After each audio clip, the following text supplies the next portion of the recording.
عورت کے اسلام میں حقوق کیا ہیں؟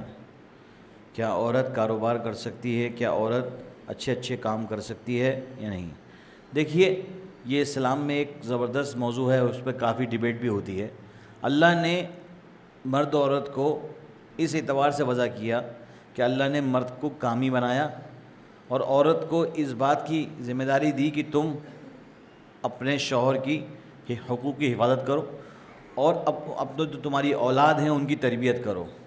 اصل میں یہ بھی ہمارے ہی وجہ ہے کہ ہمارے نبی علیہ الصلوۃ والسلام نے کبھی بھی عورت کو مرد پر، یعنی کہ جو ہم نے دکھا دیا نا کہ عورت نیچی ہے، ایسا کچھ نہیں ہے۔ عورت کے بہت حقوق ہیں، اور یہاں تک کہ احادیث میں نقل کرنے والی جو صحابیاں ہیں، ہماری حضرت عائشہ رضی اللہ تعالی عنہ، اور جتنی اگر آدھا اسلام مردوں سے پھیلا ہے، یعنی حضرت ابو ہریرہ رضی اللہ تعالیٰ عنہ جو ہے حدیث کے راوی ہیں، اسی طرح سے حضرت عائشہ رضی اللہ تعالیٰ عنہ نے بھی بہت سارے مسائل، بہت ساری چیزیں ہم تک پہنچائی ہیں۔ اگر حضرت عائشہ رضی اللہ تعالیٰ عنہ وہ سارے کام نہ کرتی تو آج اتنی باتیں جو خلاصہ ہو چکی ہیں وہ نہ ہوتی۔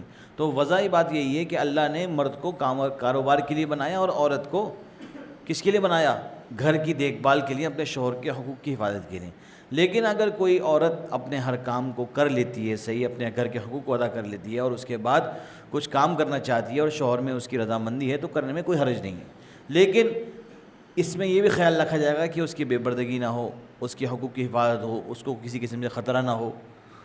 اور اگر اللہ نہ کرے 10,000 پر اللہ نہ کرے کہ اگر کوئی شخص کمزور ہے مالی اعتبار سے اور گھر چلانے میں کوئی مسئلہ ہے تو بھائی عورت کو تو سامنے آنا ہی پڑے گا۔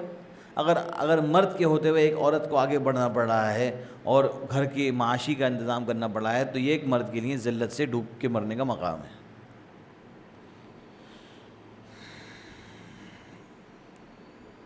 حضرت یہ بتا دیجیے کہ جس طرح سے کفن پر آج کل قبلہ نما چادریں چڑھائی جاتی ہیں، یہ سب کیا ہے؟ دیکھیے، یہ سب ضیاء ہے، مال کا ضیاء ہے۔ آپ چاہے چادر چڑھا دیں، آپ چاہے قبر پر چادر چڑھا دیں، یا کچھ بھی کر لیں، یہ سب چیزیں اسلام سے ثابت نہیں ہیں۔ ہم نے اور آپ نے نئی نئی چیزیں بنا دی ہیں، بنا تو کچھ بھی سکتے ہیں، لیکن اسلام کا اس سے کوئی تعلق نہیں ہے۔ ہم نے سنا ہے کہ جس نے جمعے کی نماز پڑھی اور پورے ہفتے کی نماز نہیں پڑھی پھر بھی وہ کچھ حد تک مسلمان باقی رہتا ہے۔ جی ہاں، بات آپ کی صحیح ہے کہ جس نے جمعہ پڑھتا رہا لیکن باقی نماز نہیں پڑھی کچھ حد تک مسلمان باقی رہے گا، لیکن کیا ضرورت ہے کہ صرف جمعہ پڑھیں؟ اور اگر آپ دن میں صرف میرے حساب سے 10 منٹ فی نماز لگیں گے، اور اگر آپ اپنے رب کے لیے پون گھنٹے نہیں نکال سکتے پورے 24 گھنٹے میں تو ڈوب کے مر جانا چاہیے۔ کہ اگر پون گھنٹے بھی اپنے رب کے لیے نہیں نکالا جا سکتا پورے 24 گھنٹے میں تو ڈوب کے مر جانا چاہیے، اور کیا۔ جس رب نے ہمیں بغیر اعمال کے، بغیر ہر چیز کے ہمیں سب کچھ عطا کر رکھا ہے اور ہم پون گھنٹے نہیں نکال سکتے تو یہ ہے۔